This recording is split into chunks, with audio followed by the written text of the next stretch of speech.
You ask Tiger to solve. This deals with linear equations with one unknown. The final result is y equals 2. Let's solve it step by step. Simplify the expression. Expand the parentheses. Multiply the coefficients. Simplify the arithmetic. Expand the parentheses. Simplify the arithmetic. Find the greatest common factor of the numerator and denominator. Factor out and cancel the greatest common factor. Group all y terms on the left side of the equation. Subtract 3y from both sides.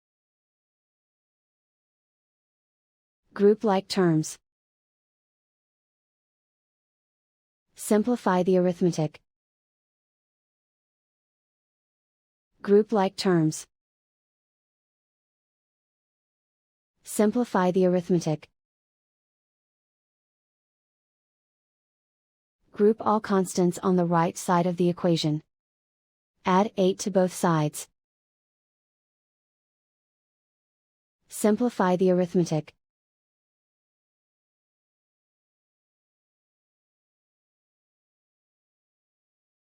Isolate the y. Divide both sides by 3. Simplify the fraction. Find the greatest common factor of the numerator and denominator. Factor out and cancel the greatest common factor. And so the final result is y equals 2.